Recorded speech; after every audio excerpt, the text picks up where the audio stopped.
kalau pulang ke rumah tuh kan jam 11. Terus saya pikir, lah orang kerja kan 9 to 5 ya.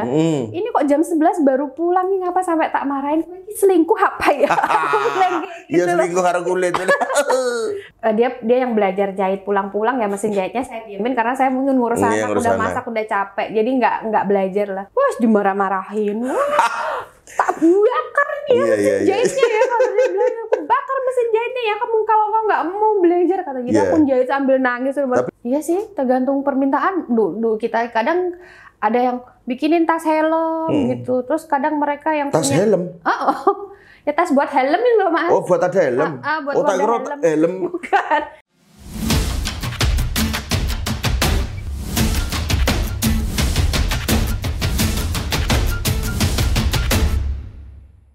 Assalamualaikum warahmatullahi wabarakatuh. Kembali lagi di podcast Sobat Mas Bagus. Kali ini kita kedatangan tamu narasumber yang fokus atau konsennya di dunia fashion dan aksesoris, dan konsen lebih mendalam beliau di dunia perkulitan. Mari kita perkenalkan dengan Mbak Sinten. Mbak Ayu. Ayu aja ya. Ayu aja ya. Mbak Ayu asli dari? Kalau saya bilang asli campuran, karena kan kalau dari pihaknya Mama Padang Betawi, nah dari papa saya itu Tasik, Bandung. Tasik. Oh, tapi sudah lama di Jogja? Udah, jadi kalau kakek merantau udah di tahun 70-an gitu. Nah itu, tapi saya lahirnya di Jogja. Oh, lahir di Jogja. Cuman gedenya di Bali. Terus habis dari Bali baru sekolah kuliah di Jogja. Tuh balik Jogja lagi kuliah. SMA kuliah di Jogja gitu. Jadi perkenalan di kota Jogja itu karena menuntut ilmu. Ya benar. Iya kan? Dalam perjalanannya Mbak Ayu, pernah nggak Mbak Ayu usaha dalam meniti karir untuk mengembangkan pikiran Mbak Ayu kuliah, terus ter-apply di kehidupan Mbak Ayu yang sebenarnya tuh pernah nggak usaha apa sebelumnya? Sebelum masuk di pokok usaha sekarang? Pokok usaha. Pernah, Mas, karena saya itu kan dari dulu zaman SMP tuh udah suka bikin kayak gelang-gelang kayak gitu kan. Itu suka saya jualin tuh ke teman-teman gitu. Terus SMA saya suka entertain kayak gitu kan. Nari, dancer kayak gitu. Nah, kuliah, kerjanya nanti habis kuliah. Kalau pas kuliah saya nggak ngapain, ya kuliah aja udah. Berarti dari dulu waktu kuliah sudah suka seni ya, Mbak? Iya, saya dari SD itu kan dulu kita stay-nya di Bali. Jadi dari SD itu kan anak-anak SD kalau di Bali itu kan suka dilesin nari sama orang tuanya gitu. Bener. Tapi kan karena saya bukan orang Bali, tapi di sana itu karena saya di sekolah di lingkungan orang Bali, jadi saya ikut ke bawah. Jadi nari gitu. Jadi memang mau banyak, tidak mau banyak yang nari-nari kan. Saya kalau masih kecil jadi pengen ikutan kan. Iya. Saya nggak nari, jadi ikut nari. Oke. Kalau Mbak Ayu sendiri berapa bersaudara? Saya kandung 2, Mas. Saya nomor 1, adik saya 2. Berarti 3. 3, ya. Oke. Sekarang kita masuk di usahanya Mbak Ayu sekarang.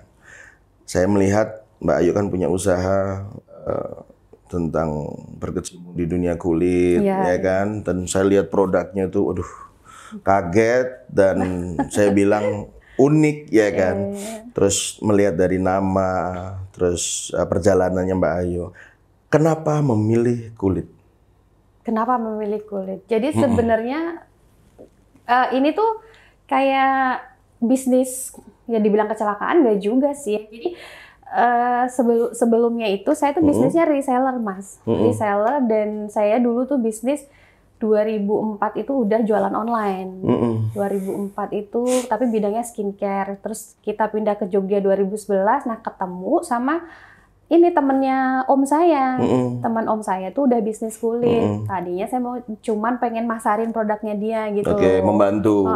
Membantu online gitu kan, karena saya mungkin ya sedikit-sedikit lah gitu tahu online. Nah terus akhirnya dia bilang, kamu bisa bikin sendiri, kamu bisa bikin pakai brandmu sendiri, kamu bisa bikin desainmu sendiri. Nah barulah itu kepikir, iya kenapa aku nggak bikin aja dengan namaku sendiri, nanti aku jual tapi sendiri. Sebelumnya membantu jual oleh saudara atau om itu kulit juga? Iya, kulit. Oke. Jadi saya mungkin kepikir ya udah mungkin ada yang ngebantu gitu kan, karena kulit ya saya minta tolong dia awalnya. Oke, dengan awal mula Mbak Ayu membantu, ya kan. Kalau kita ngomong kontekstual tentang karya kulit itu kan varian, ya Mbak ya. Tapi aku melihat hasilnya kan kok ada apa itu seperti sablon atau apa ya printing gitu. Nah, tapi kalau orang awam dewasa sekarang itu kan tidak banyak mengerti bahwa ini adalah sebuah kulit yang di-adjust sama printing. Takutnya punya paradigma orang itu kan ini mesti sintetis. Iya benar kan? Nah, itu gimana Mbak? Nah, ini kan sebenarnya inovasi ini ditemukan sama suami saya, Mas. Oh, sama suami Mbak. Jadi waktu awalnya memang yang belajar tentang sama kulit itu suami. Saya kan waktu itu habis ngelahirin ya anak kedua gitu ya, cuman di rumah tapi sambil online karena kita awalnya jualannya yang polos. Kulit kan yang warna-warninya polos gitu lah. Warna natural lah. Itu kan udah banyak banget, terus ada persaingan harga. Nah, akhirnya tuh suami mikir ini gimana ya biar beda dari yang lain kayak gitu. Oh, justru malah suami punya gagasan itu. Iya, karena mungkin karena banyak market ya di luar ya. Karena beliau belajar dia belajar untuk nyamaknya. Jadi nyamak yang polos itu dari kulit mentah ke kulit yang udah diwarna gitu. Itu suami yang belajar. Jadi dia terbesit lah, ayo kita bikin yang something different sama yang lain gitu kan. Dia trial by error. Nah, ketemulah ini kita namain water coloring transfer karena dilukis dalam air prosesnya gitu. Berarti seperti apa disemprot itu ya seperti ya kalau bikin velg tuh loh Mas, kan ada yang dicelup tuh. Kayak gitu. Kayak gitu. Oke, kita mundur sebentar. Dari perjalanannya Mbak Ayu tadi memilih kulit karena faknya membantu saudara. Kenapa menamakan produknya Mbak dengan DB? Apa ada filosofi tertentu dengan DB dan sejak kapan produk itu muncul go public? Oh ya, kalau awal mulanya 2012. Kita udah mulai start buat bisnis kulit. Itu kenapa kita pilih DB? Memang awal mulanya itu kita pakai brand tuh Faye gitu. Iya, bidadari gitu ya. Tapi karena pas kita mau bikin haki, bikin web, itu ternyata udah dipakai orang. Kita bingung mau ganti apa gitu kan. Nah, akhirnya ya tercetus lagi dari mulutnya suami, udah DB aja katanya. DB apaan DB gitu kan, pikir. Lah itu Dinda Baby katanya. Jadi kan nama anak. Oh ya bisa juga. Dani Bayu katanya. Nama kita. Jadi double kayak gitu. Oh ya, terus akhirnya DB. Ya udah DB aja. Gitu. Berarti langsung Mbak dengan suami itu secara sudut pandang sama, dalam artian sama, mempunyai jiwa wira swasta. Ini justru suami ini saya iniin Mas. Saya ya bukan ejek ya. Jadi kayak apa sih? Dia kan dulu awalnya kerja di perusahaan swasta itu di farmasi. Nah, dulu jadi sebelum kulit saya juga reseller untuk produk kecantikan. Nah, dibantu suami gitu kan. Produk-produknya itu masukin ke dokter kecantikan. Nah, pas berbisnis ini kan kalau pulang kampung tuh agak susah ya kalau pegawai gitu kan. Jadi terus saya bilang saya kan memang dari keluarga yang wira swasta. Sebenarnya nggak enak kerja sama orang kayak gitu. Kalau bisa ya udah bisnis gitu. Terus akhirnya mungkin kepikiran tuh si Mas Daninya gitu. Dia resign 2016. Jadi saya tuh 2012 sampai 2016 tuh pegang DB sendiri, tapi suami juga bantu. Tapi nggak full gitu, karena kan dia kerja. Nah, di 2016 dia resign, baru dia full gitu. Join di DB gitu. Nah, Mas Dani di produksi, sayangnya di marketing gitu. Berarti dari 2012 suami baru tersadar. 2016 dan keluar. Ya sebenarnya dia belajar sih. Sebenarnya dia juga belajar kulit, cuman nggak. Jadi kayak masih malu-malu gitu kalau dia tuh punya dibilang pengrajin tas gitu. Nah kayak gitu. Padahal kan ini tuh hasil karya sendiri gitu. Jadi mungkin baru terbesit 4 tahun kemudian. Iya, tapi itu sebuah pilihan yang susah juga ya Mbak dengan kehidupan sekarang ya. Karena banyak orang yang pengen bekerja dengan profit tertentu, tapi ya tetap sama dengan kamu bekerja. Ya kan, kita tidak bisa milih waktu libur, kita tidak bisa milih waktu quality time, tapi usaha sekecil apapun kita hire sendiri ya, kita adalah founder, ya kan, walaupun kita merangkak dari nol, ya kan. Nah, berarti dari garisnya Mbak Ayu dan Mas Dani itu tidak ada Kalau Mbak Ayu ada ya garis wira swasta ya? Iya, karena Ya. papa dari awal memang wira swasta. Oh, kalau Di Mas Bali. Dani nggak ada? Mas Dani nggak, kayak keluarganya semua pekerja. Pekerja? Tipe-tipe Oh. pekerja semua gitu. Gitu. Jadi mulai dari 2012. Mulai dikenal tahun berapa? Itu kita mulai dikenal sekitar 2014-an ya, mungkin udah, maksudnya kita 2014 ke atas tuh udah kayak ikut pameran event ke secara nasional kayak gitu kan. Nah, di 2012 ke 2014 tuh kita lebih fokus ke online gitu kan. Jadi mungkin customer tuh dapet by online gitu. Nah, di 2014 kita baru nyambung ke instansi-instansi, Oke. instansi terus ke kementerian atau apa, Oke. nah, kayak gitu baru kita paham gitu kan. Oh, ternyata tuh pengusaha-pengusaha kayak kita yang kecil ini tuh juga ada fasilitas dari pemerintah, diwadahin, terus bisa pameran, bisa diajak pelatihan, dikasih pelatihan ABC gitu. Nah, itu kita baru tahunya tuh setelah 3 tahun kemudian gitu. 2015-16 itu Iya, ya. Oh, berarti Bibi pernah join ke kementerian? Pernah. Oh, kementerian mana Mbak kalau boleh tahu? Lebih banyak ke Kemendak sama Kemenristek Dikti. Oh, iya. Itu mulai di tahun itu, 2016. Enggak, itu kalau di tahun itu tuh ada awal-awalnya tuh kayak PGN, Oh, PGN. Perusahaan Gas Negara, terus Bekraf zaman dulu tuh Bekraf, terus zaman dulu Bekraf, terus baru meningkat ke ada Kemendak, Kemenkop. Ya pernah sih beberapa kementerian tuh pernah, tapi mungkin ya namanya banyak UKM ya Mas, gantian mungkin yang difasilitasi kan nggak bisa kita aja. Gitu. Mungkin tahun ini dari kementerian apa, tahun besok dari kementerian beda-beda apa, ya, tergantung request. Gitu, ya. Tapi dari dilema seseorang customer melihat produk kulit, apa yang menjadi mindset dia dan apa yang menjadi di benak dia kenapa harus milih DB? Gitu ya.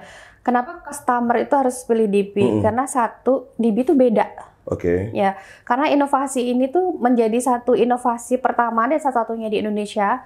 Kita tuh juga pakai bahan baku tuh dari kita pilih untuk bahan baku yang ramah lingkungan, karena kan sekarang memang isunya untuk ini ya, biar banyak produk-produk tuh harus eco-friendly kayak gitu kan. Betul. Nah, terus eco-green juga. Nah, itu tuh kita pilih untuk bahan pewarnanya itu water base. Jadi dia berbahan dasar air. Terus ketika kita udah selesai, sisa-sisa limbah itu nggak mencemari lingkungan karena airnya menjadi jernih lagi kayak gitu kan. Nah, terus ini udah kita paten untuk hak paten. Jadi memang dihaki juga? Ya, selain merek sama proses inovasinya. Bukti labnya ada nggak? Ada, uji labnya juga ada dari Balai Kulit itu untuk ketahanan asam basah, panas, kelunturan, gesekan. Nah, itu terus ini lagi proses untuk bahwa produk kita juga halal gitu. Jadi harus ada halal sekarang, Mas. Halal itu berarti kok halal ya, Bu? Ya dari proses kulit dari ini, prosesnya kulit ya. Oke. Kulitnya memang nggak pakai kulit B. asli sapi atau kambing gitu atau gitu. Berarti buaya masih masuk ya? Masih masuk. Tapi mungkin dibatasin ya, karena kan ada izin juga kan ya. Gitu.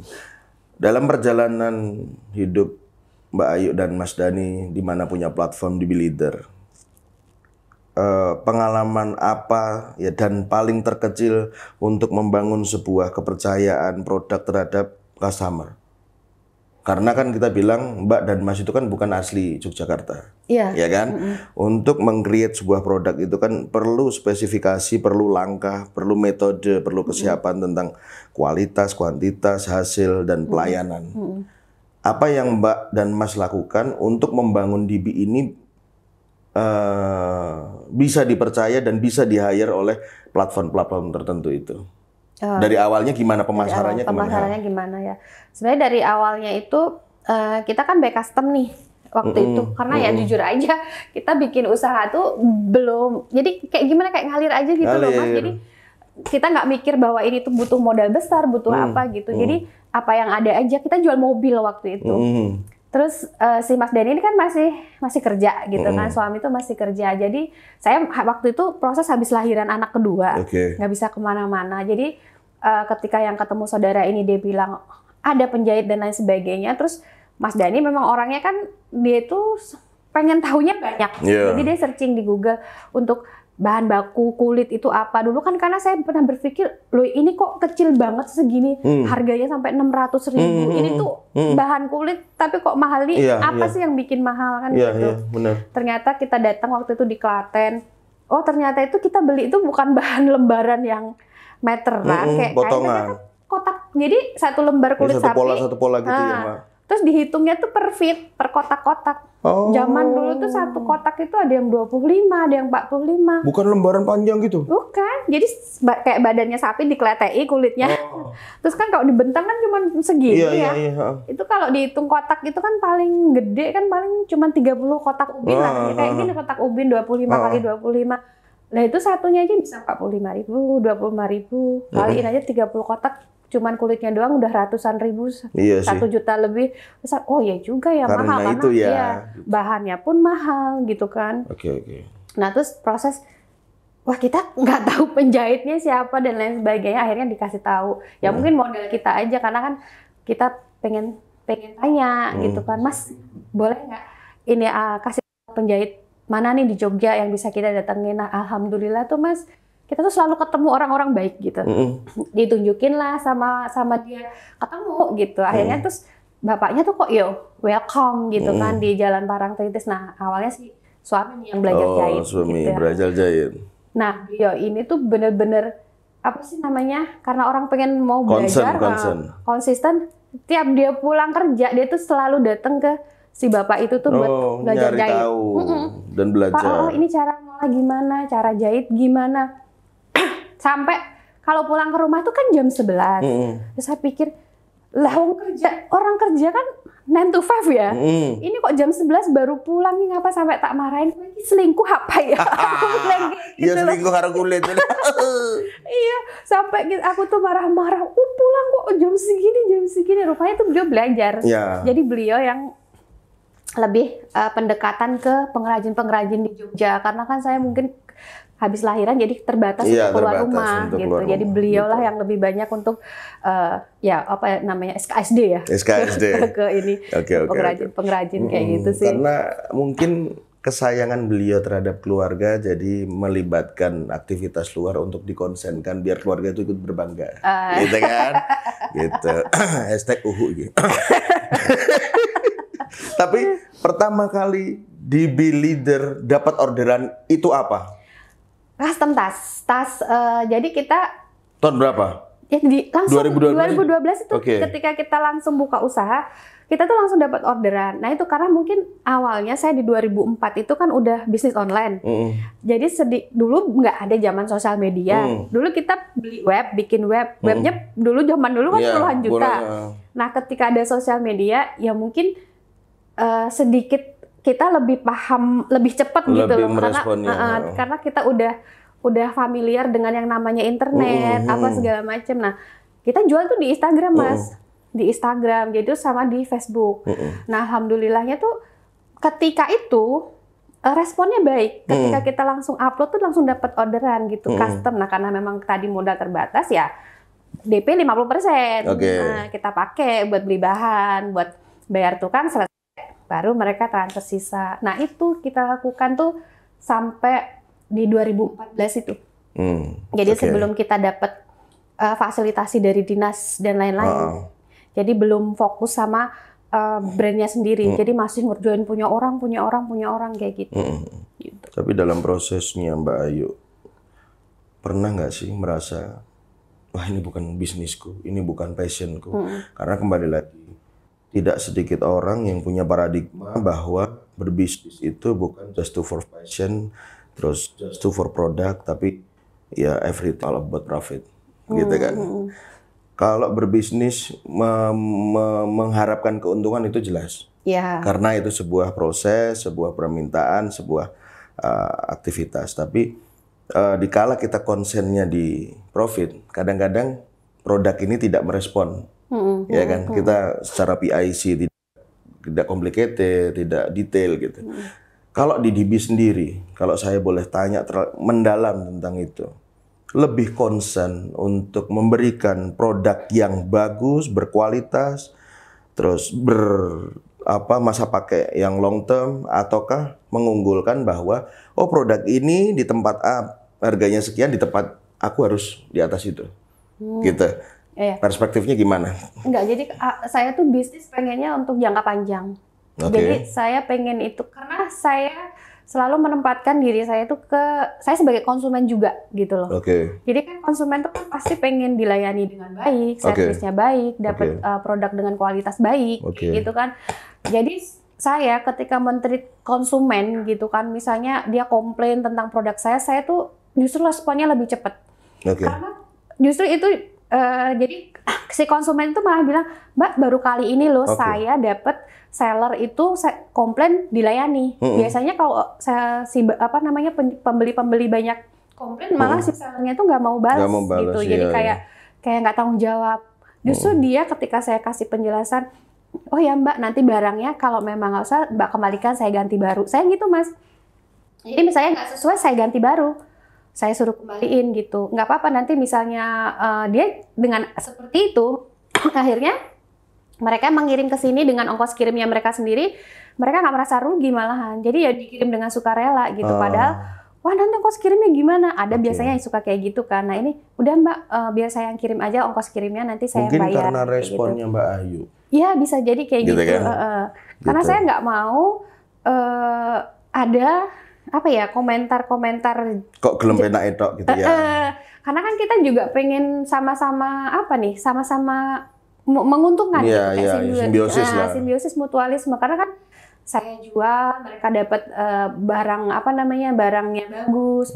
Nah, itu kan kepuasan mereka kan saya bahagia. Nah, kayak gitu. Tapi secara servis di B-Leader tuh ya bagus. Pernah nggak Mbak Ayu dan suami punya gagasan di platform DB nanti kalau sudah berkembang lebih baik, lebih proper, menyediakan fasilitas sebagai edukasi for leader? Gitu loh, karena mau banget ya. Karena saya melihat dan menyarankan ini karena back to basicnya saya melihat Mbak Ayu itu sebagai customer. Sementara Mbak Ayu dan Mas Dani di sini adalah founder. Nah, founder yang punya sudut pandang sebagai customer berarti dia sudah merendahkan dirinya sendiri. Dalam arti rendah bukan dia emang rendah, tidak, tapi dia merubah perspektifnya seakan-akan kita tuh butuh korektivitas, ya kan? Nah, dari situ kita membuat sebuah platform edukasi for leader itu buat biar orang kalau datang ke DB Leader bukan cuma dikasih pengetahuan, gitu kan? Ini kulit dari gini, sablonnya seperti ini, ya kan? Terus untuk kliennya ada yang mungkin yang handmade yang lebih mahal atau yang menengah gitu. Dari produk kan harus kita spesifik, ya Mbak ya. Kalau ngomongin reguler kan semua orang bisa bikin. Iya benar. Iya kan? Semua orang bisa bikin, tapi kadang-kadang saya punya gagasan itu, saya terpikir usaha almarhumah ibu saya, di mana orang beli parfum itu kalau cuma dapat produk, gak dapat edukasi, saya sedih. Iya. Gitu kan?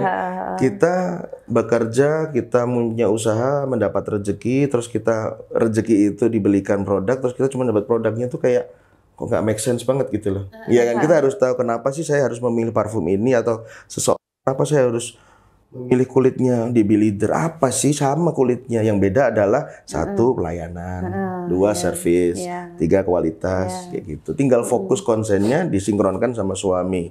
Ya nggak Mas suami? Iya sih, bener itu Mas. Iya kan? Jadi kalau kita biasanya, makanya kita kalau pameran itu jarang banget dijaga sama SPG gitu. Jadi selalu kita berdua itu yang turun tangan karena kita pengen itu tadi memberikan edukasi sama konsumen gitu. Terus kadang dia nanya apa, kami jelaskan. Bahkan untuk kulit di luar kita pun kami jelaskan. Oh ada grade-nya, ada misalnya ada banyak jenisnya. Kadang kan mereka suka tanya, oh kok kulitnya ngeletek, itu apa? Ya kami jelaskan kalau ngeletek itu bukan kulit. Caranya misalnya itu ini kulit asli atau enggak, caranya seperti apa, bisa diginiin, itu selalu kita kasih ke konsumen. Tapi suatu hari kalau kita besar ya kita pengen, mungkin kita ada satu showroom kayak gitu kan. Terus galeri lah ya. Galeri. Nah di galeri itu nanti kalau orang datang tuh bisa kayak kita bikin mini workshop, bikin dompet kecil atau seperti dompet kartu ini, kita jahit tangan kayak gitu kan, nanti belajar gitu. Nah itu tuh asik gitu loh kayaknya gitu. Iya. Dan apa ya, kalau saya tuh suka penggemar kulit, Mbak Ayu. Jadi begitu saya ngomong kulit tuh, di pikiran saya tuh pembandingnya pekerja-pekerja di luaran sana yang men-trigger bahwa kalau produk kulit jadi itu mahal. Iya. Gitu kan. Saya emang bukan pelaku kulit, tapi saya penikmat kulit dalam artian mahal versi seseorang itu kan berbeda. Beda-beda, ya benar. Beda. Kadang dia mahal karena permintaannya besar, bentuknya, modelnya, terus waktunya juga cepat, jadi mungkin kan ya make sense lah gitu.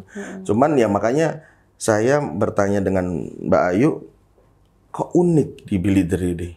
Ya kan kita kebetulan nggak tahu semesta itu berkata apa dalam perjalanan hidup saya. Saya ketemu sama beliau orang hebat-hebat ini kan di waktu Jogja Fashion Week ya Mbak? Jogja Fashion Week ya. Jogja Fashion Week. Dengan saya datang dengan adik saya, niatnya cuma jalan-jalan, ya kan?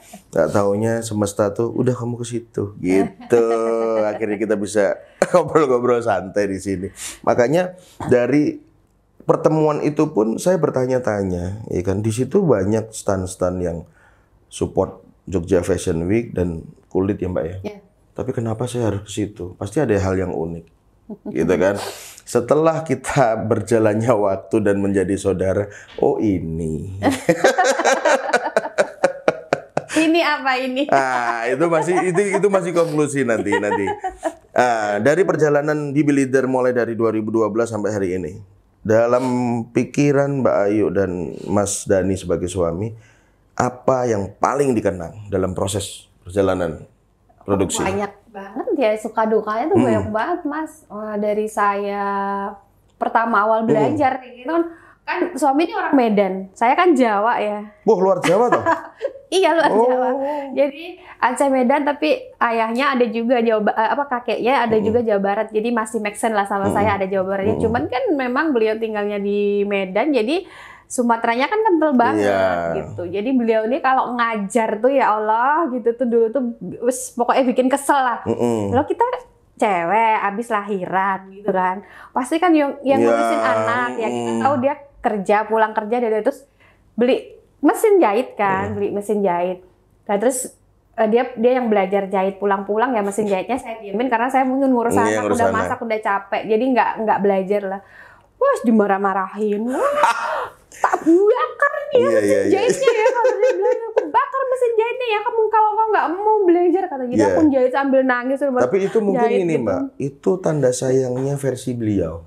Iya sih, tapi kadang dalam hal komunikasi itu kan kita cewek ya. Benar, satu wanita, yang kedua Jowo. Nah itu. Wong Jowo kan ya lembah mana. Ya. Tapi coba mikir gini Mbak, kita sama-sama beranalogi yang kecil aja. Suami Mbak kalau ritme bicaranya itu halus, itu malah medeni loh. Ya, gimana mah gitu, ya kan? Ini orang mau muji apa mau neror ya kan? Beda sama ya kan? asli. Iya kan, makanya itu. Jadi banyak pengalaman Mbak dalam proses produksi Mbak membangun itu. Banyak Mas. Terus yang paling unik apa? Apa yang unik? Ya jatuh bangun itu ya, itu belajar kayak gitu yang dimarah-marahin lah.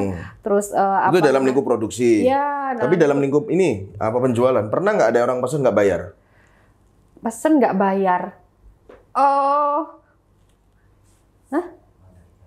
oh iya ada. Itu dulu ya zamannya MotoGP itu, jadi 2017 berarti. MotoGP gitu. Jadi mereka tuh pesen produk sampai kita 1.000 ya, 1.000 gantungan kunci kayak gitu. Jadi memang dalam nggak dibayar full. Jadi waktu itu kan mereka promosi apa segala macam. Nah harusnya kan dalam promosinya yang event segede itu ya harusnya laku lah apa segala macam. Masa segede itu ya cuman laku 1, tuh sisanya dibalik 1 biji Mas. Dari 1.000 itu 1 biji.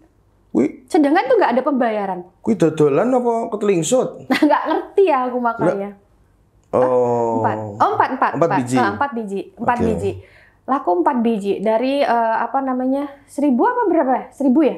500 item. 500 piece atau 500 piece. 500 piece. 4 biji laku, sisanya mereka nggak bayar. Dan kita tuh udah ngirim Tapi dibalikin nggak yang 480? Dibalikin produknya, dan produknya dibalikin ke kita, tapi kan itu logonya udah ini logo event. Oh, logo event. Lah terus kita mau jualnya gimana? Sedangkan itu sebagai merchandise official loh. Itu yang salah berarti dia sebagai customer apa jenengan yang kurang teliti? Ya mungkin kan dia perjanjiannya ada perjanjian juga.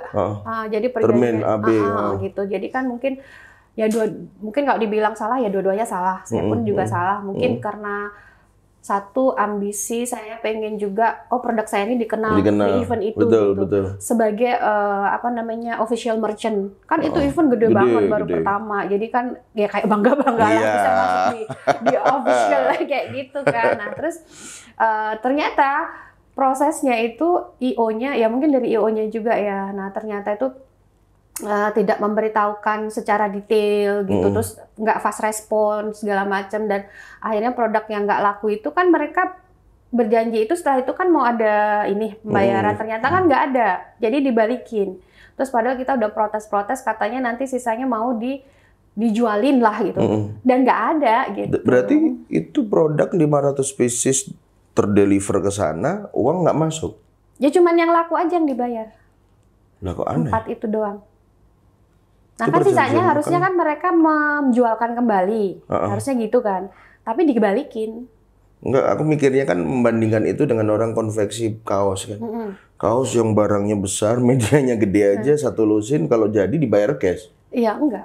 Jadi waktu itu ya memang mungkin salah kita tuh karena berani ngirim dulu gitu kali ya. Karena salah kita berani untuk tapi justru dari situ kan belajar. Iya, saya dari Mbak Ayu sama Mas Dhani bahwa kalau ada permintaan yang terlalu berlebihan dianalisa dulu siapa, bagaimana dan pembayaran seperti apa gitu. Tapi concernnya DB itu produknya semua aksesoris yang nempel di badan atau apa Mbak? Atau hiasan dinding juga, art atau? Enggak, kita lebih ke aksesoris nempel di badan, tapi ada yang merchandise, souvenir gift, jadi kayak corporate ada klasifikasinya sendiri. Iya. Kalau merchandise terdirinya apa aja? Merchandise itu kan nanti kita bisa bikin post, agenda, terus nanti tempat kartu, dompet kartu, ya tergantung dari permintaan. Itu merchant. Ya. Terus kalau apa tadi satunya? Tas, untuk fashion. Fashion tuh ya ada kayak sepatu, itu by request apa ready stock? Kalau merchandise by request, souvenir by request. By request. Iya. Referensinya dari mana? Atau permintaan dari customer? Karena kan biasa dari katalog kita sih, Mas. Oh, dari katalog. Berarti kalau ada request dari di luar katalog bisa? Bisa banget. Oke. Bisa. Terus nanti kan biasanya suka dikasih logo perusahaan atau apa kayak gitu kan. Nah, itu bisa kita buatin. Berarti emang bervariasi ya, Mbak ya, produknya, Mbak ya? Iya sih, tergantung permintaan. Dulu kita kadang ada yang bikinin tas helm gitu. Terus kadang mereka yang tas helm? Ya tas buat helm ini loh, Mas. Oh, buat ada helm? Buat helm. Bukan. Tasnya buat ada helm. Kan kadang kita nggak bikin tuh, tiba-tiba ada permintaan itu ya. Ketika kita lihat memang bisa kita buat, ya kita bilang bisa gitu aja. Iya. Berarti untuk di dalam manajemen DB Leader cuman Mbak sama Mas Dhani? Iya. Sebagai pelaku marketing dan produksi. Jadi Mas Dhani nanti yang ngurusin produksi, nanti saya yang ngurusin di marketingnya. Ada nggak pembahasan dikala kita berganti bulan? Contoh nih di bulan Januari, di bulan Februari, nanti mungkin Mas Dhani sebagai suami dan Mbak Ayu sebagai istri. Ada nggak pembahasan internal tentang DB Leader? Oh, kita harus ngapain nih di minggu pertama, minggu kedua, minggu ketiga, ataupun minggu keempat? Biasanya kita ada, Mas, tapi ujung-ujungnya berdebat.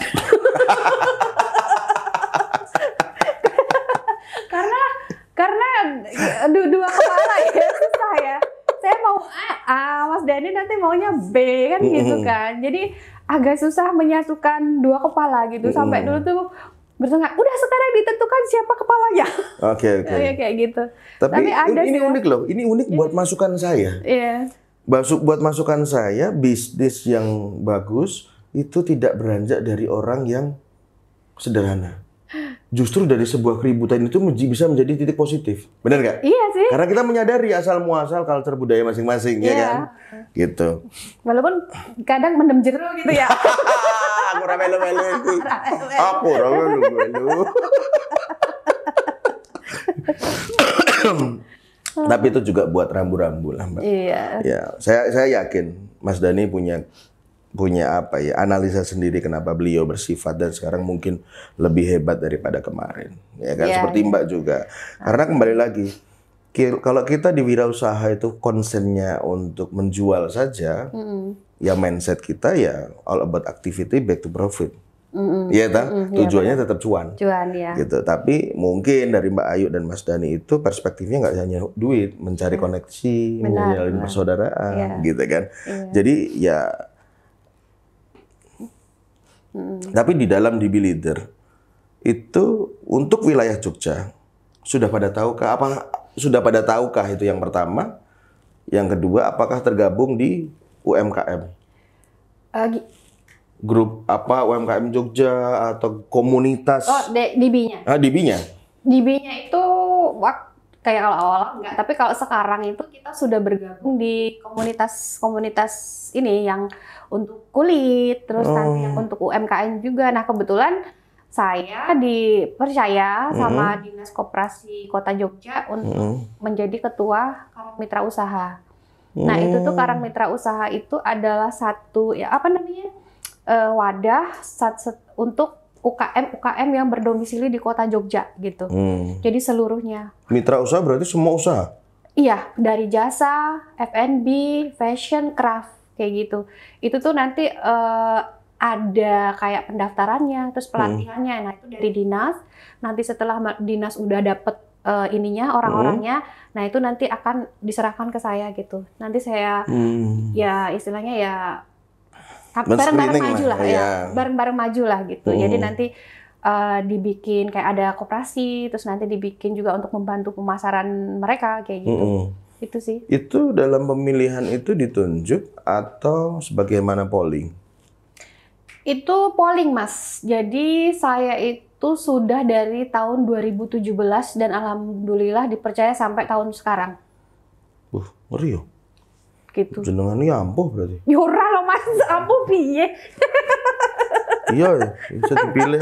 Ya berarti kan orang memilih itu kan ada apa ya? Ada pertimbangan tersendiri ya kan? Ya, mungkin ya. Ya, gitu kan. Gitu. Berarti dengan ditunjuknya Mbak sebagaimana apa tadi di komunitas apa? Kalau kita bilang Karang Mitra Usaha. Karang Mitra Usaha. Itu fokusnya ke semua Jogja. Ya, itu khusus untuk Jogja aja. Pastinya kan, di situ ada beberapa program ya. Iya, benar. Ini kita lagi jalanin program. Program apa Mbak yang sekarang yang deket-deket ini? Ini kita ada buka toko di Plaza Malioboro. Jadi nanti teman-teman yang punya produk dari kamu itu nanti bisa jual di sana. Tuh, jadi bagi Sobat Mas Bagus, kalau pengen melihat karya Local Wisdom Yogyakarta, datang ke Mall Malioboro Plaza. Yang di depan ya Mas, karena kan mallnya ada dua tuh, depan belakang namanya udah beda tuh. Kalau depan tuh kan Plaza. Oh iya tuh. Plasma ya, Plaza Malioboro. Kalau di belakang Malioboro Mall. Oh. Yang di Jalan Mataram itu Malioboro Mall, yang di depan yang Jalan Malioboro itu Plaza Malioboro. Itu juga saya mendapatkan teori baru itu. Dengan bangunan yang tunggal, di dalamnya pun ada dua kepala loh. Iya, dua kepala, ya kan? Bener nggak? Manajemen. Ya. Itu bangunannya kan satu kan? Iya. Ya toh? Kayak gitu, berarti yang depan yang jalan deket Jalan Malioboro itu ya? Iya. Oh, yang bangunan utama. baru? Enggak, yang utama. Iya, bangunan baru kan? Yang kiri jalan kan? Yang jajaran DPR itu kan bangunan lama tuh? Situ kan? Walah. Gitu. Pernah nggak sih Mbak sebagai sesosok istri dari suami yang hebat ini terpikirkan untuk expand apa? Untuk mengembangkan usaha DB Leader ini ke arah yang lebih naik lah kita. Kalau sekarang kita bisa mengibaratkan produk lokal, kita naiklah ke produk provinsi lah gitu loh. Pernah nggak kayak gitu? Dan kiat dari Mbak Ayu apa? Alhamdulillah sih Mas, produk kita itu udah pernah kirim ke ASEAN sama ke USA. Wih, lo man. Gitu. Jadi kalau provinsi, alhamdulillah secara nasional itu udah, ya ikut event-event ya? Gitu ya. Iya, ikut event-event kayak pameran. Kayak gitu, kayak ada Inacraft, Trade Expo Indonesia. Nah, kalau Trade Expo itu kan untuk ekspor. Nah, kita dapat bayar ekspor tuh di pameran itu gitu. Dan alhamdulillahnya ada yang dari Brunei, ada yang dari Malaysia, Singapura, sama USA. Nah, terus ya udah abis COVID itulah baru kita mulai melanda. Ya, kayak emang gitu COVID. sih. Ya. Gitulah Mas. Berarti pernah kirim ke Amerika? Iya, jadi yang di Amerika itu dia itu desainer fashion. Jadi tapi kita white label Mas. Jadi bukan produk kita asli. Karena kan mereka udah punya brand sendiri, udah punya model sendiri gitu. Jadi berarti white label mengerjakan kita. dari permintaan gitu. dia. Iya, gitu. Yang orang kulit, Pak ya? Ya ono Mas, tapi ya mungkin rezekiku ya. Iya benar. Wah, ini kan masuk rezeki ya dah. Aku suka ini kalau sudah ngomongin rezeki ini. Aduh. Padahal sana ya bagus-bagus tuh pasti ada. Iya. Nah itu berarti dari situ kita bisa menggambarkan apapun yang sudah disediakan kalau kita tidak mempunyai hak untuk menikmati berarti belum bisa menikmati kan? Iya benar. Benar kan? Iya. Api. Tapi di BI ini ada platformnya apa aja Mbak untuk Ghost Marketnya? Kita alhamdulillah kalau sosial media ya TikTok. Apa? Sosial medianya apa aja? TikTok di Bileather. Oh, TikToknya di Bileather. Instagramnya DB Leather. Oh, DB Leather. Oke. Terus Shopee. Semua namanya pokoknya di Bileather. Di Bileather semua. Shopee, Tokped, Blibli, Lazada semuanya di Bileather. Oke. Gitu. Jadi semua kita samain sih Mas, jadi biar gampang ya. Gitu. Tapi dengan adanya beberapa opsi untuk market itu lebih suka orang order live via online atau offline sebenarnya? Kita justru ke 80% itu online ya. 80%? Iya, kalau offline tuh kan ya pas pameran tok gitu. Iya, pameran misal di Jakarta atau di kota mana gitu. Jadi selebihnya online. Oke. Iya. Berarti yang beli itu nggak tahu Mbak? Enggak. Ya tahu cuma di sosial media doang, sosial medianya apa ya. Mungkin pernah jumpa juga di pameran, terus follow, terus beli lagi ya gitu. Tapi rata-rata belum pernah jumpa. Rata-rata? Iya, rata-rata belum pernah jumpa. Unik loh itu. Belum pernah jumpa tapi mampu membeli produknya. Ya banyak tuh. Iya gitu. sih ya.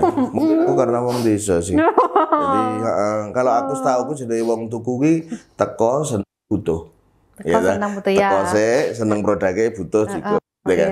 Tapi saya online nih HP saya nggak paham kok, saya nggak punya aplikasi gitu-gitu. Tapi ya emang sekarang orangnya modern. Ya, zaman sekarang ya kadang kalau nggak ngikutin kayak gitu ya susah ya Mas. Misalnya kan karena sekarang ya zamannya orang udah online, gadget di mana-mana, wis pokoknya ya saya sih ngikutin perkembangan aja gitu. Iya benar Mbak, itu bagus. Tapi ya ada juga orang yang masih patronnya tuh orang lama loh. Ada. Ya kan? Ada. Banyak sih teman-teman UKM tuh ada juga yang kayak gitu. Oh iya? Iya, karena kan rata-rata kan mereka usianya udah di atas saya Mas, yang punya usaha-usaha itu. Senior. Iya. Yang misalnya di bawah saya itu ya ada, cuman nggak terlalu banyak gitu. Dan kadang si teman-teman saya ini tuh anak-anaknya nggak mau nerusin gitu. Jadi mereka juga bingung sendiri mau dibawa kemana. Akhirnya mereka tuh mungkin cuman fokus yang ngandelin cuman fasilitas dari dinas atau dari kementerian itu ikut pameran tok. Nanti selebihnya mereka kan karena nggak bisa jualan online kan kayak gitu. Ya udah kayak gitu.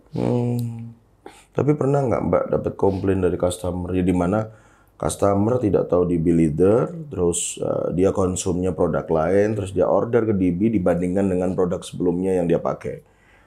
Kalau dibandingkan dengan produk sebelumnya sih, alhamdulillah nggak pernah komplain. Paling cuman kadang mungkin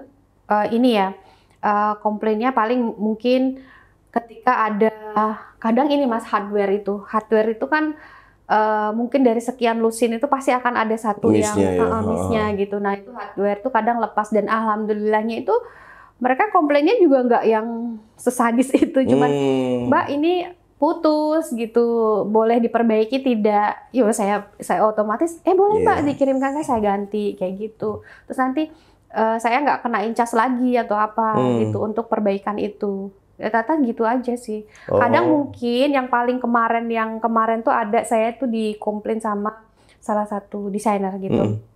Jadi beli satu tas gitu kan, dia pengen semuanya sama. Jadi satu set tas, dompet, tempat itu sama gitu kan.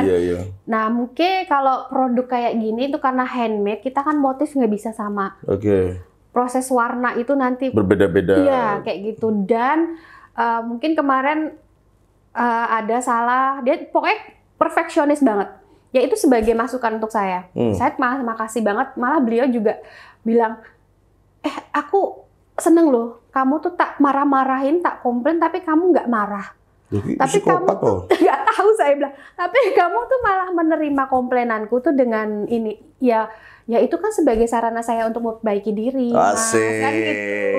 Jadi kan saya lebih baik lagi nanti untuk ke depan. Jadi dia kan mengkomplain hanya kalau bikin ini ya harusnya semua sama, resleting misalnya tipenya apa, semua tipenya itu. Nah kebetulan ada salah satu resleting tuh yang nggak bisa setipe gitu loh, yang bagian kecil untuk dompet. Nah itu nggak ada gitu. Nah ternyata udah jadi dikirim, dia komplain di situ dan dibalikin. Ini saya kembaliin ya, saya juga warnanya kurang cocok bla bla bla bla. Padahal warnanya itu kan udah sesuai request. Aduh Mas, kalau warna itu ya surprise karena ini handmade gitu kan. Terus ketika, tapi kamu bisa menjual nggak kalau aku balikin? Nggak apa-apa Mas, kembalikan, saya masih bisa jual barang ini ke orang lain. Ya udah, dia say thanks, lagi yang baru, terakhir akhirnya dia puas dan nggak ada komplain apapun gitu. Itu sih. Oh, yang bikin kedua dia puas? Iya. Antara puas apa nggak mau komplain lagi? Nggak, jadi dia bilang, saya lebih komunikasi. Jadi, Mas ini saya nggak buat karena resletingnya udah saya cari-cari tidak ada. Akhirnya dia bilang, ya sudah diganti dengan yang lain. Terus saya kasih model baru, mana yang Mas mau? Gitu. Oh yang ini, ya udah saya kirim, dia ya udah barangnya udah datang ya, makasih, udah sesuai, udah. Gitu. Mbak Ayu bisa mensikapi komplain seperti itu dan dimasukkan ke diri Mbak Ayu untuk sabar itu sejak kapan? Sejak ya saya jualan online kali ya, dari 2004 dulu aja saya sering jualan online. Dulu tuh saya PO-an kayak Justipan dari barang luar negeri, zamannya sepatu Krok itu kan ada ya. Dulu belum masuk ke Indo, masih di Singapura. Saya kirim-kirim di sana, jadi kan itu by PO. Orang kan pasti akan kirim uang dulu tuh ya. Terus ternyata tertahan di bea cukai. Itu lama banget Mas. Saya tuh sampai mau dilaporin ke polisi. Dikirain duitnya itu saya tilep, barangnya nggak datang. Ya saya cuman, ya nggak tahu, mungkin itu aja. Saya cuman bilang, nggak Bu, ini tuh tertahan cukai. Ya saya ladenin aja dengan baik gitu loh. Jadi saya juga nggak mau ikut kepancing dengan emosinya ibu itu. Ya cuman learning by doing, ngalir aja kan loh Mas. Tapi kalau basicnya nggak sabar juga omong kosong loh. Ya, karena ada sampelnya gitu. Dong. Ya, bener ya kan? sih. Kadang kayak gitu juga, kadang pengen kepancing, tapi kan masalahnya ini customer gitu loh. Maksudnya karena saya tuh berpikir lagi, ini bisnis kan harus lama, bukan sekedar saya dapat duit terus udah, orang nggak akan datang lagi ke saya. Karena saya pengen nanti ya dia tuh akan datang lagi ke saya karena dia kan representatif saya untuk nanti dia menyebarkan informasi ke teman-temannya, beli di sini aja, beli di sini aja. Kedok tular lah ya, gitu. Coba ngomong itu ya. Iya. Oh gitu. Apa loh itu? Berarti berbisnis itu nggak cuma butuh duit, ya kan Mbak? Iya. Berarti dia harus ulet. Saya pernah loh Mas nukerin punya customer orang Sumatera juga. Itu tuh 10 tas tuh padahal udah dia pesen, ternyata nggak sesuai, dia komplain. Saya cuman gini aja, daripada saya merespon komplainan dia, padahal itu salahnya dia, dan saya sudah kasih bukti-bukti chatnya gitu kan. Ini loh Mbak, ini, dan dia, maksudnya itu saya lebih baik mengalah. Karena apa? Orang lain tuh kan akan tidak tahu permasalahan kita dengan customer. Si customernya kan bisa ngomong yang enggak aja ke customer lain gitu. Ya udah, akhirnya saya, Mbak kembalikan 10 tasnya, saya ganti 10 tas ini dengan yang baru. Padahal tuh Kak, satu tasnya wes 500 kan, ya lumayan tuh bayar tukang dan lain sebagainya, beli bahan baru yang lagi kan gitu. Tapi dengan kejadian itu suami marah nggak sih? Ya dia cuma besok nggak usah itu lagi gitu ya? Kadang besok nggak usah diterima lagi kalau ada orderan dari dia, bla bla bla bla bla kayak gitu. Udah gitu. Ya akhirnya dengan sendirinya saya udah kasih, ya mungkin memang dianya yang nggak bagus kali ya. Ya udah akhirnya ketika dia order di tempat yang lain pun, tempat teman saya gitu juga teman saya nggak mau terima. Oh, karena Gitu. tahu kejadian ini. Iya, gitu. Oh, kok ada orang kayak gitu ya? Ada lah Mas, orang macem-macem ya. Mungkin saya belum pernah bertemu sih. Saya pengen bertemu orang kayak gitu. Orang mau diketaki. Loh enggak, lucu loh Mbak. Lucu. Kadang-kadang ya oke lah kita ngobrol tentang ini apa bisnis. Namanya orang order, menurut cara sudut pandang saya, namanya order juga pastinya siap rezeki. Iya. Ya kan? Siap rezeki. Tapi kadang-kadang kan banyak. Di parfum pun banyak, Mbak. Orang order, diantar, terus nggak ada di alamat. Itu banyak. Banyak. Cuman yang jadi pikiran kecil saya gini, apa sih motif dia? Gitu loh. Iya nggak sih? Bener. Dengan kamu memberikan informasi yang kayak gitu tuh membuang waktu kamu sendiri gitu kan. Iya. Ya kadang banyak banget sih juga customer ngerjain gitu. Saya kadang juga sering tuh Mas jualan nih. Jadi saya tahu ciri-ciri customer ini mau ngapain gitu. Karena kan saya banyak belajar ya, banyak customer. Oh yang ini itu saya pelajari. Jadi dia mau beli, bagaimana caranya dia untuk mendapatkan harga yang lebih rendah. Karena kan saya kalau beli banyak itu pasti akan ada Murah. diskon gitu kan. Jadi dia pura-pura, Mbak, saya mau pesen 100 pieces. Wih, enak banget nih, alhamdulillah customer nih gitu kan. Terus akhirnya gitu, bla bla bla bla bla. Tapi saya ini ya dikirim dulu satu dulu ya sampel. Tapi pengennya dengan harga grosir coba. Ya, Saya bilang, iya kalau habis dikirim kamu ini ya itu kan. di blok kan sedih Makanya kali. itu saya bilang, Mbak, peraturan kami mau beli satu untuk sampel harganya tetap retail. Kecuali nanti order kedua Mbak Rinda harus segitu gitu. Sampai dia ngotot, akhirnya besoknya nggak ada kabar. Nah. Oh ya udah berarti ini cuman pengen dapat grosir. Iya. Kayak gitu, banyak Mbak, sih. diminum dulu Mbak, Iya, santai. Iki olah diminum. Olah, lah masuk tinggal hiasan. Yes, minum saya Mas. Lanjut. Unik ya. Tapi dari customer base-nya di Leader ini berarti maksudnya dia yang medium atau yang jet set? Menengah atau menengah ke atas? Menengah ke atas ya Mas, nggak jack set juga sih, menengah ke atas. Oh, yang menengah ke atas. Lebih Ya? menengah ke atas. Karena kan di Medium orange high, kita ya. nggak terlalu mahal lah, masih worth it lah kalau untuk. Tapi kalau ada request Mbak gawe ke tas yang limited wapi larang, bisa ora? Insya Allah Insya bisa. Allah. Model saka sapa? Modal dari dia. Waduh wae. Lah, bingung dah. Nanti tak gawe nggak modelnya nggak sesuai. Kan gitu Mas. Ya Mbak bikinin berarti dia udah punya model dong. Nah, modelnya gitu dari ya? dia. Oh kalau minta bikinin berarti udah ada model. Iya pasti modelnya dari dia punya model. Tapi pernah nggak sendiri. sih yang order di tempat DB itu, Mbak, aku tolong bikinin, aku suka aktivitas di luar, monggo Mbak bikinin sendiri dan itu cocok nggak komplain, pernah nggak? Belum ada sih, tapi sejauh ini cuman yang mereka punya kain kayak tenun gitu kan. Mbak aku dibikin kayak tas. Modelnya kayak apa? Monggo terserah Mbak. Mbak pernah bikin yang kayak apa? Kayak gitu. Ya saya kasih referensi aja. Tas ini gitu. Terus akhirnya kan dia milih. Oh aku mau yang ini aja Mbak gitu. Udah saya buatkan, terus saya foto. Gimana Bu? Oh cakep. Gitu. Tapi kalau yang kayak Mas Bulan tadi jarang ya, belum ada ya. Iya. Tapi harapan Mbak Ayu sebagaimana founder dari DB Leader untuk DB sendiri ke depan pengennya seperti apa?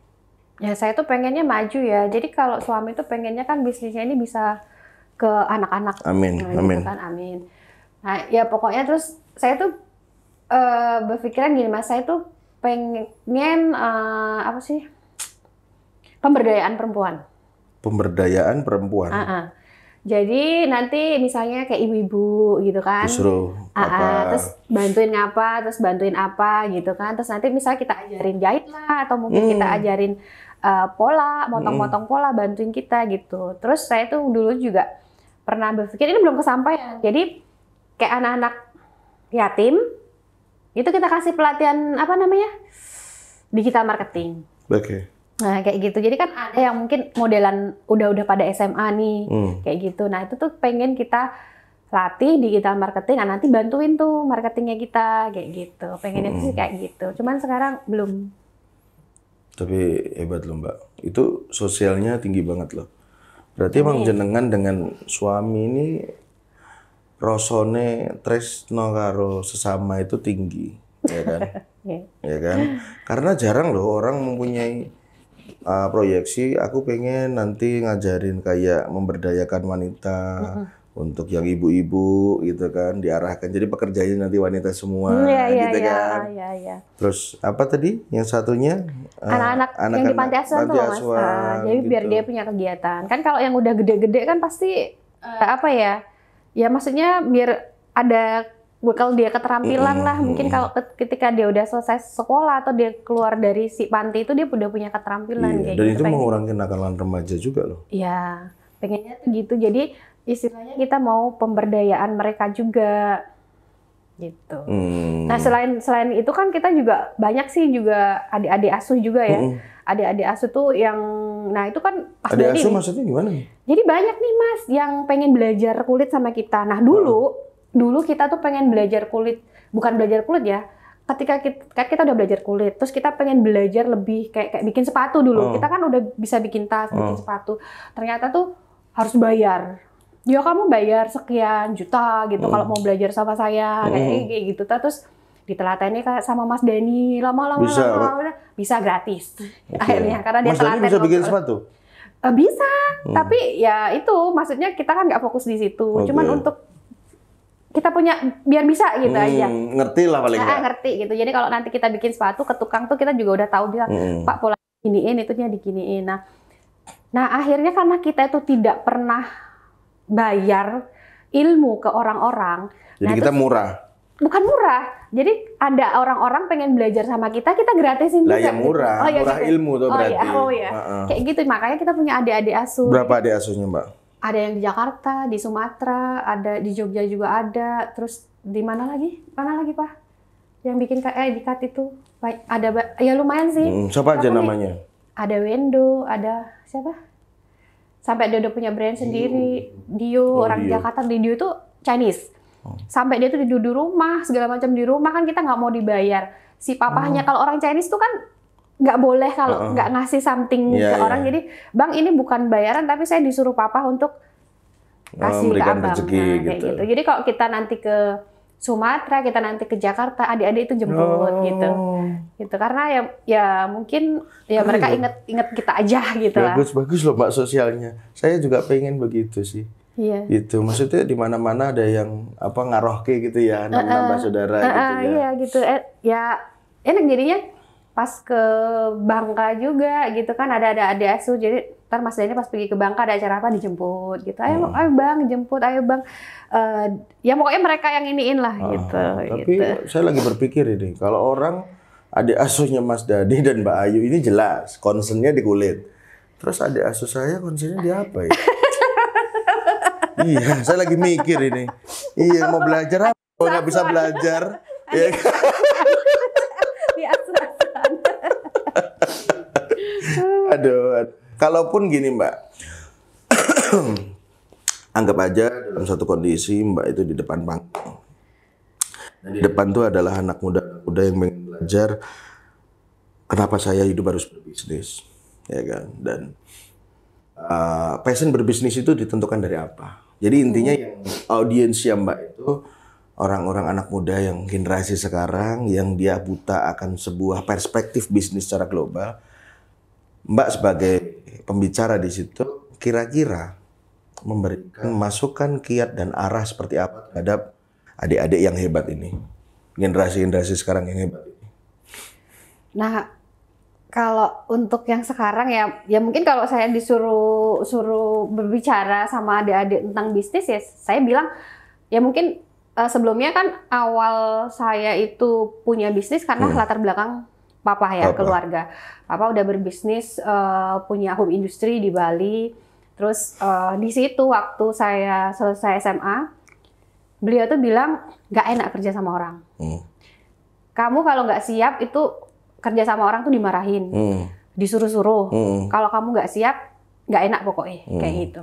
Dan itu tuh kayak udah tertanam gitu loh Mas. Ya. Jadi abis selesai kuliah tuh, ya udah saya itu kayak nggak daftar, maksudnya ngelamar kemana-mana. Ya kebetulan memang saya suka dunia entertain itu segala macam. Dulu saya buka kayak agensi modeling, ngirim anak-anak ke Jakarta, syuting, asik ya, agensi modeling, talent kayak gitu kan. Terus baru bisnis online, baru sampai ke sekarang kayak gitu. Jadi dulu ngurusin Putri Indonesia juga.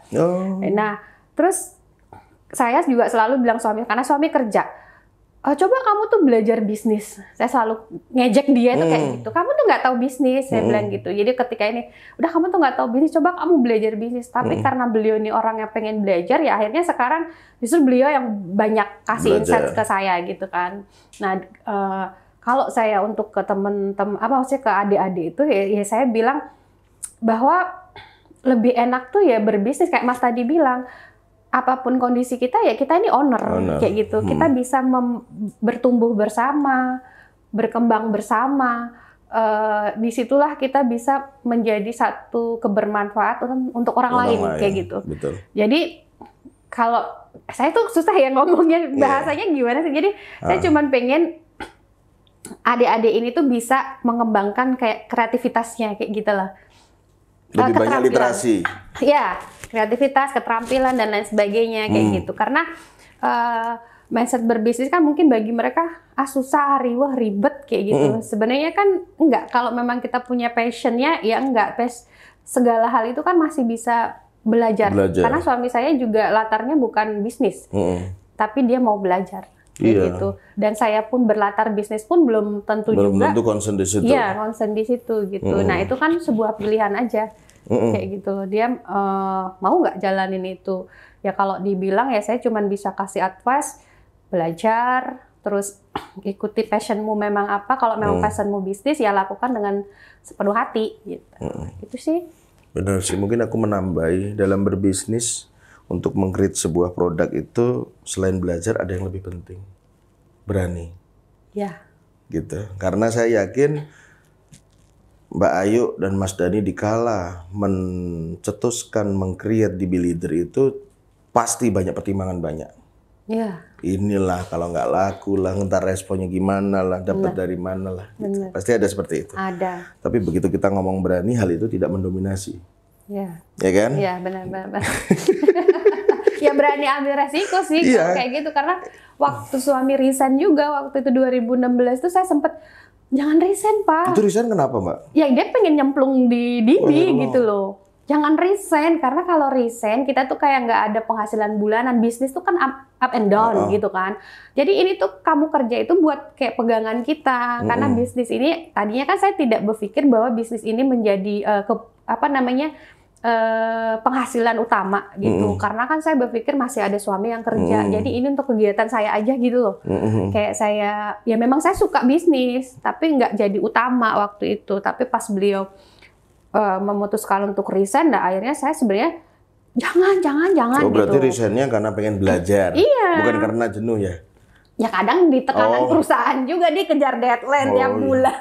Oh iya, sorry benar. Jadi dia pengen resign. Oh ini resignnya tuh gara-gara dia nggak mau dikejar deadline. Karakternya emang ya slow living banget lah, saudara ini. Akhirnya ya pas waktu beliau terjun, udah yakin lah mah sama rezeki tuh Allah yang kasih. Pokoknya nanti dilihat setahun kalau misalnya ini nggak berkembang, nanti aku kerja lagi kata dia. Setahun gitu akhirnya dia udah enak gitu di situ gitu kan, sambil akhirnya tak suruh kerja lagi, nggak mau. Udah mau. Udah kamu di sini aja, jangan suruh aku kerja kata ya. Ya udah sampai sekarang di handle berdua. Tapi itu usaha bareng keluarga tuh bagus loh. Ya tapi itu Mas kalau cekcok bertengkar, pokoknya kerja itu wajar, sambil gitu. Wajar. Terus sekarang saya tanya nih Mbak, dalam usaha di Be-Leader ini apa respon orang tua terhadap Mbak? Baik, maaf kata ya dari Mbak Ayu sama Mbak Mas Dhani. Kalau respon orang tua saya sih fine-fine aja, karena kan beliau juga dari sisi pengusaha wira swasta ya. Jadi justru kadang kita ngambil ilmunya papa gitu, karena kan beliau dulu udah ekspor gitu kan, terus beliau juga udah tahu bisnis, terus tahu desain. Papa itu kan dulu lulusan ISI, dulu pernah sekolah di sini ISI. Nah jadi kan beliau pinter ngedesain karena kan dia bikin desain kayak aksesoris, baju, tas waktu di Bali. Jadi saya suruh bikin dompet apa segala macam. Justru responnya ya positif gitu. Beliau mau bantu juga gitu. Malah kadang karena beliau sekarang kan udah di Bandung. Jadi kan udah nggak kerja lagi. Ya udah kadang kita mau nggak bikinin produk buat kita gitu. Ya udah dibuatin beliau tuh desainnya itu dan saya cari-cari itu belum ada yang buat dengan desain-desain kayak gitu. Jadi kayak dia tuh punya satu desain yang out of the box gitu. Jadi dalamnya seperti apa. Nah beliau pokoknya responnya positif. Nah kalau dari keluarga yang Mas Dhani, nggak tahu ya, Mas Dhani yang nggak pernah cerita. Gitu ya. Tapi semuanya mendukung. Support ya. Semuanya support. Oh berarti Papa di Bandung dengan Mama? Ya sekarang. Kalau dulu kan kita stay-nya di Bali. Oh gitu. Jadi emang dari keluarga mendukung ya Mbak? Alhamdulillah mendukung. Kalau saya boleh tanya, apa yang pengen jenengan sampaikan terhadap orang tua di dalam perjalanan hidup jenengan? Aku mau nangis. Apa ya?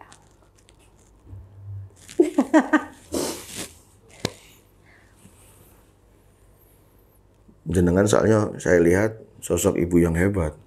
Gitu. Dan pastinya Mas Dhani juga hebat juga bisa mendidik, mengarahkan.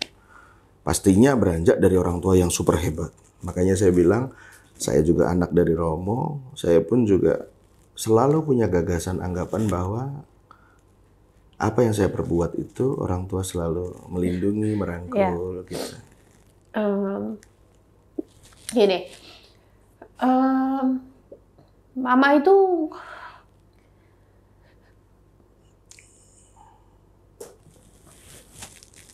saya ditinggal Mama itu umur kelas 6 SD. Kelas 6 SD. Ya. Kelas 6 SD, Mama udah nggak ada. Terus saya hidup mandiri, Mas. Dari kelas 6 SD itu? Ya. Sama Papa berarti? Sama Papa. Dan waktu itu mungkin karena beliau ya sebagai kepala rumah tangga ya mereka harus bertanggung jawab terhadap kita. Jadi beliau lebih banyak kerja. Saya itu kalau ketemu Papa ketika diantar sekolah dan dijemput sekolah. Malam saya nggak ketemu karena beliau sudah malam pulangnya. Pun kadang saya diantar sekolah dan dijemput sama sopir gitu kan. Itu waktu di situ. Jadi jarang sekali berjumpa. Jadi ketika Mama nggak ada, kita lebih hidup mandiri lah. Dan alhamdulillahnya, ya saya bukan anak-anak cengeng atau apa. Terus, tapi di situ saya nggak pernah sama orang tua tuh saya nggak pernah menyalahkan atau apa. Membangkang lah. Ya, karena ya zaman dulu tuh, saya dipendeliin Papa aja udah takut gitu kan. Gituin aja udah takut. Jadi nggak pernah apa. Jadi sekolah di Jogja, kuliah di Jogja, beliau biayain dan lain sebagainya. Saya itu hidup jauh dari orang tua. Saya hidupnya pindah-pindah. Dari Bali, saya waktu Mama udah nggak ada, saya ke Bandung. Ikut kakek di mana sana pendidikannya lebih ketat karena kakek juga dari keluarga militer. Terus agamis juga. Terus dari Bandung saya pindah lagi untuk sekolah di Jogja dari keluarga Mama gitu kan. Dan pendidikannya dari keluarga situ juga beda lagi dari yang di Bandung gitu kan. Karena mungkin yang di Jogja itu lebih memanjakan karena kan dari pihak Mama gitu. Jadi lebih memanjakan saya gitu, apalagi si kakek dan nenek saya kan dia orang Sumatera, kalau panggil saya Upi gitu, itu tuh terngiang-ngiang Upi.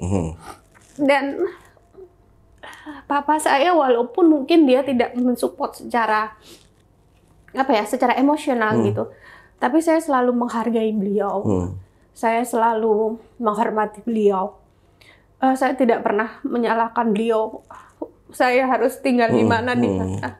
Nggak deket dengan dia. Dan sampai sekarang saya masih punya harapan pengen membahagiakan orang tua. Harus, amin. Itu. Harus. Tapi ya Bismillah doanya aja karena saya jangan pakai tapi, udah titik. Titik ya. Cuma pengen itu aja. Saya nggak pernah ngeluh sama keadaan, misalnya saya nggak bisa dekat sama orang tua. Itu justru buat saya belajar bagaimana saya bisa mandiri. Betul, menunjukkan. Ya, saya bisa mandiri. Makanya ketika mungkin saya jatuh bangun dalam bisnis pun, alhamdulillah orang tua saya juga support. Kadang saya butuh apa, beliau juga bantu gitu loh. Ya walaupun sebisa beliau lah. Beliau punya dibantu, nggak ada ya nggak gitu kan. Tapi itulah yang ya sebenarnya yang mendekatkan saya sama orang tua tuh suami saya, Mas. Dulu saya nggak deket. Jadi beliau ini ketika saya menikah sama beliaulah yang mendekatkan saya sama papa sama mama yang sekarang. Betul. Berarti gitu. Kan kontekstual sebuah manusia pada utuhnya itu kan terjadi. Ya. Di dalam budaya yang berbeda tersimpan niat dan hati nurani yang baik.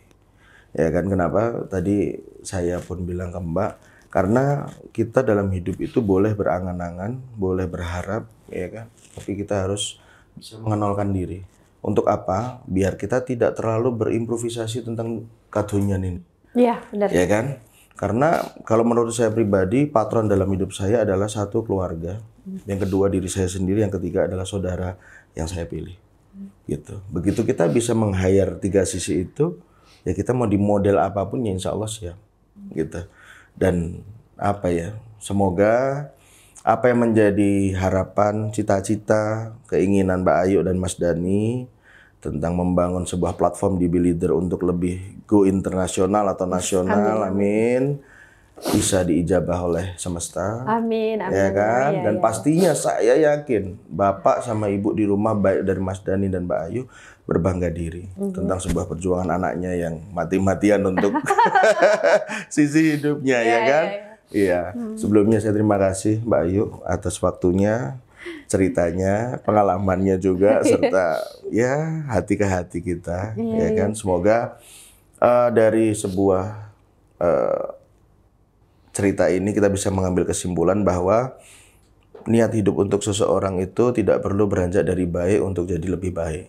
Tapi justru yang dari tidak baik kita sadar akan tindakan itu akan jadi lebih baik ke depannya oleh siapapun. Terima kasih sebelumnya. Wassalamualaikum warahmatullahi wabarakatuh.